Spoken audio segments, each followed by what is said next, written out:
Hey, welcome. As you can see by the flannel shirt, I'm still on the road. Definitely not in South Florida, even though the temperatures there are a little cooler. Not as cool as what's outside here in downtown Milwaukee. Hey, it's Dave LaMont. Welcome to a Monday Nooner. There was no way I wasn't going to do something today, even if I have to record it and beat feet to get back home. And the Packer hat, well, you all know that by now, but also I've got bedhead of Guinness Book of World Record proportions. So to save you from that, I'm going with this. Obviously, it doesn't match. I don't care. There is a lot to talk about in the football world, but I want to talk a bit about the big controversy that's developed. Good old social media strikes again. Most people are now taking to their phones and laptops to complain about how poor Buffalo didn't get a chance in the overtime. Well, that's how it goes. You know that life is unfair. There are things, and I am the minister of fairness. I run around railing against things that are unfair, whether it's personal or friends or family or just in general. This doesn't bother me. Look, there's an easy way to get the ball back in overtime. You stop them. So the game does not come down to a coin flip. It comes down to whether or not you can play better football than the other team's offense and get the ball back, or at least force a field goal so you get the ball back. There is an option, you can, but they didn't. So I'm sorry, I'm not in favor. And they may change it. They may cave into social media pressure or fan pressure or whatever. They've already shortened the regular season overtimes to 10 minutes, which is partly a player safety issue, which I'm all in favor of. And then you've got if you kick a field goal, it's okay. You can get the ball and tie the game or beat them with a touchdown. Okay, I guess that's all right. But, I'm not the guy who goes around going, everybody should get a trophy. That's terrible. I don't believe that. I think that I've mentioned this before, that a small child should get some sort of token for participating in a sport. You can tell them that life will crap all over them later. And in my youth coaching days, and I stopped like when my boys turned 10, I think, or 11, we'd come up with at least a certificate or something to say, hey, good job. Thanks for doing this. Because not everybody's an athlete. Okay. Now, but this is that philosophy. Well, they didn't get the ball. It's not fair. Well, you can do something about it. Okay. You didn't lose the coin. You didn't win the coin flip. So do something. And they didn't. The other issue, which is much more interesting to me than a coin flip, is the decision by Buffalo to not squib kick. Now, you can argue, well, just a second, Dave, if you squib kick, Kansas City can grab the ball and fall on it and maybe only burn off 1 second. Okay, that's 1 second. With that little time left, 1 second's pretty damn valuable. Additionally, what if it takes goofy bounces and somebody touches it but can't grab it? Well, the clock starts when somebody touches the ball. Secondly, play better defense. Oh my God. Look, Mahomes is an absolute horse. You can't argue that. And Travis Kelce is amazing, and Kansas City has got this kick-ass offense. But Buffalo played soft defensively and allowed this situation to come up. So, listen, I know friends who are Bills fans. I think they have incredible, probably one of the top 3 fan bases in the NFL, along with Pittsburgh and these guys. But your anger, if you're a Bills fan, is directed in the wrong. Actually, I should say that Sean McDermott's catching a lot of flack for not squib kicking. And while he gave kind of a milquetoasty answer in his press conference, I guarantee you that as he's sitting in the facility today, banging his head against the desk as to why he didn't do it. And if you think I'm full of it, go ask Tony Dungy, who was occasionally full of it himself. But even he went out on Twitter and said, yeah, you can burn a few seconds. At that late state in the game with so little time, yeah, sure, Mahomes can throw it 60 yards, but that's what he would have to do to beat you or set up and that would take up a ton of time. Instead, bam, bam, field goal, and we go to overtime, and you know the rest. But spectacular football, yes. Look at the way all these games ended. Brady almost brought the Bucs all the way back, which would have really pissed a lot of you off. And I hate to say it, but I kind of like Brady, so I would have been okay with that. But give Matt Stafford all the credit. This is the guy that everybody is crapped on because he's not good enough, and he's now in the NFC Championship game. Now, The Rams have thrown everything in. They've pushed every chip they have in the table this year to try to win, and it's working, right? We get the rematch with San Francisco from another crazy game from the end of the regular season. Now, San Francisco is not the best offensive team around, and Jimmy Garoppolo is by far the weakest quarterback. He's not healthy, number one. His statistics from Saturday's game that we were at, pretty bad, but he's still playing. Um, and that game simply came down to Green Bay's utter season-long cancerous mole called special teams. I was at the game with the missed extra points and missed kicks between the Bengals and the Packers. Uh, it's been this way too frequently for a team that won that many games. So you can expect some major changes in that category, like a new kicker for one thing. I'm sure that's going to happen. But the Bengals kicker, who looked pretty lousy in the game that we were at, Cincinnati Green Bay, certainly has bounced back rather well, hasn't he? Now, let's talk about the trip to Green Bay, because we're still here in Wisconsin, and it is a winter wonderland outside, baby. They just put down about another inch and a half of powder here. But don't worry, it's not that bad. But the weekend, other than obviously the result of the game, and to be honest, driving back to Milwaukee in snow, which of course, as you know, since I've lived in Florida since I was 15, I have a lot of experience in doing. And that, you know, that does take a little bit of the edge off. But in general, the experience was spectacular. And I do recommend a visit if you're a football fan. You don't even have to necessarily be a Packers fan. I mean, I've been lucky enough with a good friend of mine to go to a lot of baseball stadiums and just watch games of two teams I don't really have a dog in. I don't really care. But it's the experience. And the experience here is incredible. When you walk into, once you go up the little ramp and then you take it all in, you realize, and you kind of can tell from television, the massiveness of that bowl. It is just gargantuan. And obviously, this is a team that relies on its history. So if you're into that, which I clearly am, this is a place to be if you are a fan of pro football history, because so much of it was made in this small town. Yes, it was cold, but we were layered up. And quite frankly, the only time that I felt like cold was near the end when the snow kept coming, but now it was getting kind of wet. It wasn't those beautiful big old snowflakes that you can, run around and catch in your tongue. These are wet snowflakes. So after a while, you start getting damp and then you start to feel cold. But I'm not ashamed to admit, once or twice I went up the ramp and into the main part of the stadium just to take a little bit of break. And at halftime, I grabbed some hand warmers and stuck them in my shoes. And I was not the only person doing that. I was lucky enough to find the dad bench over by the Packers Pro Shop, which is also a very nice place to warm up. And I just shoved them in and I must have seen dozens of people doing the same thing, just shoving in either foot warmers or hand warmers, which conveniently they sell in the Pro Shop, but we had already bought a ton. And then you go back out there and watch the game. But yeah, I would, if we have the opportunity to do it again, no matter what the time of the year is, it's worth it. Now, I'll give you some advice if you're planning on doing that. This was an unscheduled game. I mean, we knew they were coming, so we had a couple weeks to plan. Later down the road, there'll be a regular season schedule, and we can decide if we want to come back up here again. Or actually, I think the Packers are going to be in Miami and Tampa, so that makes life a lot easier for us. But consider the following. Green Bay has a small airport, so you all know that the airfares going in there are going to be hard, real hard. So you think, well, how about Milwaukee as an alternative? Well, think about that. You're an hour, 45 minutes away from Green Bay if you're in Milwaukee, and the airfares are going to be high there too. So is Madison. So where do you go? I'll give you a travel tip, and I don't like giving out travel tips. I'm selfish. Chicago. There's only 80 billion flights to Chicago every day. So do that. And then what we did, and I'm really happy we did this, we set up camp in Milwaukee. We're downtown. And by the way, I'd be interested in coming back here in a better weather situation because this is a nice downtown.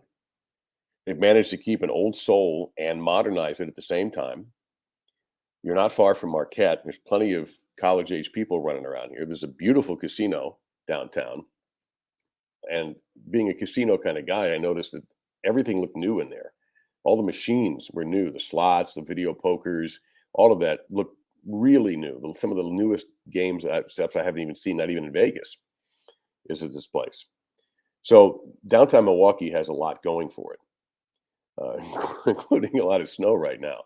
But that's the way I would do this. If we do this again, and I hope we do, this is the way to do this. Um, I don't, plus the other thing, think about this. If you're going to pay hotel prices in Green Bay on a Packer game weekend, or right next to the stadium, and this is hilarious, there's a bunch of small homes for rent on game day weekends if you have a few thousand to spend. So you can, I mean, you could fall out of the stadium, fall out of the house, and one entrance to the stadium is right there. So yes, I would do this experience again in a tick. Now the get back, I did mention this. I called into Paul Castronovo's show this morning. Happy birthday to Paul! And the drive back was a challenge. I think I've only had something one other time, but I had a trip with my son that was a 3-hour drive that took 15, 16 in Ohio. This was a similar experience, only luckily it only took 3 only. But we were about 5 hours in the car considering the amount of time that we had to wait to get out of the parking lot because nobody left early. When I say nobody left early, I mean nobody left early. That group, despite the weather, and this included the smattering of 49ers fans who were there, um, nobody left. So when nobody leaves, and then suddenly everybody leaves, and you're in a small town, and you're not really very close to an expressway, like at Hard Rock, where you can just jump on the old turnpike for most of you, and boom, off to the races we go. No, no, no, no, no, no. You get to see the town of Green Bay rather intimately when you're and Ashwaubenon as well, and yeah.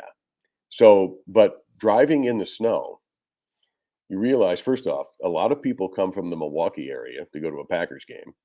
And secondly, when you're driving in the snow at 2 in the morning, you're not exactly ripping down I-43 at 70 miles an hour. So for getting into the car about 10:30, we got back at 3:30 in the morning. So yeah, that takes an edge off. We even tried to stop. We thought, you know what, this could take a while. We pull into a gas station. It's 12:30 a.m. and there's probably 15 people in line at the convenience store. See what I mean by bedhead? Look at that, ridiculous. Um, so yeah, that was that was almost a Formula One or NASCAR style pit stop for us. Look at that. Okay, whoop, off we go to limp home or limp back to the hotel. But yes, do this sometime. I've been lucky to have the means to be a sports tourist in addition to a sports caster, and there is a big difference. Parking being one of them, but yeah, it's something I've been very fortunate to do to have the people to do it with and the means to do it with at times, and look forward to doing more. As far as what this team is going to do, lots of interesting conversations up here about what they should do with Aaron Rodgers. Some people are suggesting they trade him. Some people are hoping he signs again and finishes out his career here. Others just, think it may be time for a change. But the problem is, if you do a complete, how much of a strip down do you want to do? They just can't have him run out without any value. That would be a disaster. And it doesn't look like Jordan Love is quite exactly ready to step in and be the next great Packers quarterback, of which they've been pretty spoiled in this city, going back to Bart Starr and then Favre and now Rodgers. So keep an eye on that. It's going to be the biggest offseason drama unless Brady retires, which I have obviously no inside information on what he's going to do. Does he go out off of a loss like that, although he brought them back, in great fashion only to lose? Or I ain't giving Tom advice, by the way. He doesn't need it from me. He'll figure it out. He's done all right for himself so far. A couple things before I go. 2 people that I want to mention that I know who have been struggling with health, 2 different situations. You may have read about this back home, but I just first is Hank Goldberg. Now, Hank is as big as it's ever been in radio and in television in South Florida, and he really blew up when he became the Hammer on QAM, and then before that he was on IOD. He was involved with the Dolphins broadcasts for years, television. I mean, he actually is a legend in this town. And then after things dried up in South Florida, he moved to where he should be living, which is Las Vegas, and continued his gambling appearances for ESPN. Also, he does some stuff for Sportsline.com still. Just read that Hank, who's now 81, had to have a leg amputated due to some illnesses. Fortunately, he is still able to work. And I have to tell you that my experiences with Hank were nothing but wonderful. He always treated me really well, and he didn't have to. I was still kind of on the up, coming up, and trying to find a niche for myself in town. And he was never failed to be generous and kind to me. So some of what you got from Hank was a little bit of show. Some of it, he probably did think some of you were stupid, and he would tell you that. So certainly, best wishes to Hank to continue working. I think that's the best thing. When you're struggling, if you can continue to work, that's big. It's big for your mental health. The other gentleman that I want to talk about, somebody I've known for, God, remember the Hollywood Sun Tatler? Not many of you do, but that's actually a newspaper where I met my best friend, Jamie Turner. And if you don't know, if you go down 95 to Hollywood, no, Sheridan Street, the exit there, if you went west, there's a hotel there now. That used to be the Sun Tatler. In the days when we had a lot of newspapers, when we had the Miami News, in addition to the Herald, the Sun Sentinel, and the Sun Tatler was the South Broward newspaper. And Larry worked for that and did a bunch of other things. Well, Larry has been for 40 years the guy for high school sports in South Florida, especially recruiting. And he helps young men, he helps coaches. He has a generosity of spirit. He has already suffered through a near-death experience when he needed a kidney transplant in order to keep going. And now, unfortunately, Larry got whacked hard with COVID, to the point where I just read a couple of days ago that he had been on a ventilator for a while. Now, the latest I read was that he's off the ventilator, but is still hospitalized and is facing, obviously, a long road of recovery. I'm guessing he was probably already immunocompromised because of the kidney transplant. However he got it, look, I got news for you. High school sports can be divisive in South Florida or anywhere else.